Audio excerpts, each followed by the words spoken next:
Chemistry Caro here, and acid burns. One of the most common acids that many know about is hydrochloric acid. It is used around us for many experiments. It has different levels, and we even have it. We have hydrochloric acid in our stomachs to dissolve food and to digest. Now, we talked about acids for a couple of seconds, but primarily we want to talk about bases today. What are bases used for exactly? Not a lot know about this, but the cleaning materials that we use have bases in them. They are called hydroxides, and they're used to remove substances that are stuck to other materials. When exposed to skin, an acid is corrosive and tends to eat it away. A base emulsifies it, meaning it'll cause damage to it, but it will slowly heal in the process. Today we're going to see if a base can dissolve by using sodium hydroxide, some steel, and some aluminum. Enjoy the show. After adding 150 milliliters of water, we added 30 grams of sodium hydroxide and began to stir. Keep in mind, this is a strong base and can cause skin damage. Make sure to wear protective eyewear and gloves.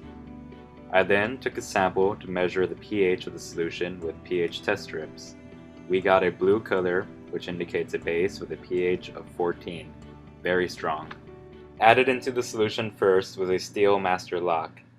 Now, sodium hydroxide is known to eat away and dissolve aluminum. Let's see if it can chew up some steel. The bubbles you see are hydrogen gases displacing and being released into the air. The base is starting to eat away the steel little by little.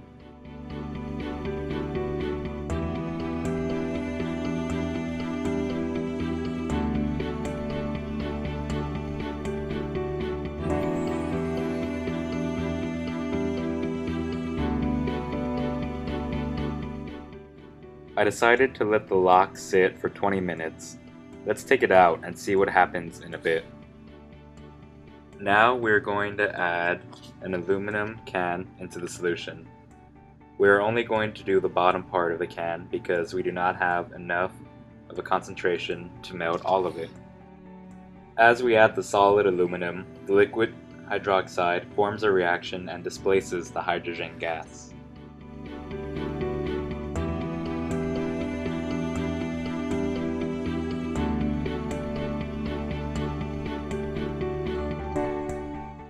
As we wait, the solution appears to darken.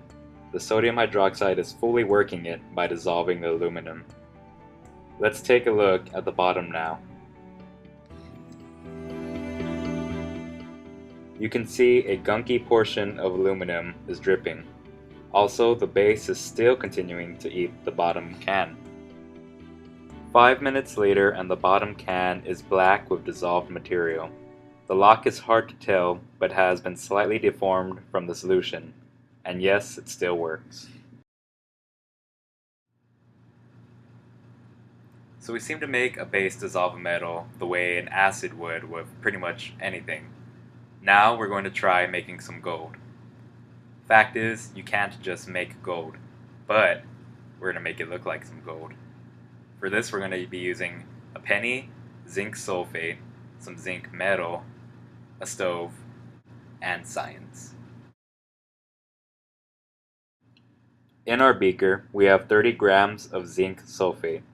We are then going to add 100 milliliters of water.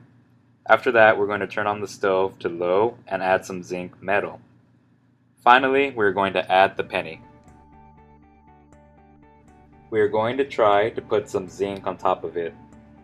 The boiling solutions are exciting the atoms.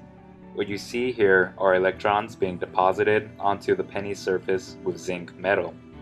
This is going to first give the appearance of a silver-like color, and then make it look like a dime. Let's take it out and see. We pull it out, and works perfect.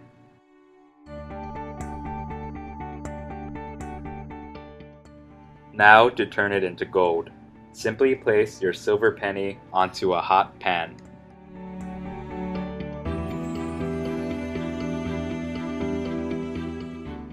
Within minutes, you will see a brownish color. Lift it up and submerge it into some water.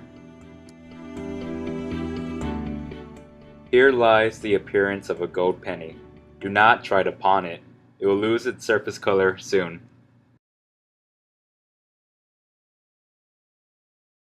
So today we learned about base dissolving exceptions and turning pennies into gold. Like I said, do not try to pawn your gold penny. It won't work. Trust me. My name's Chemistry Carl, and thanks for watching.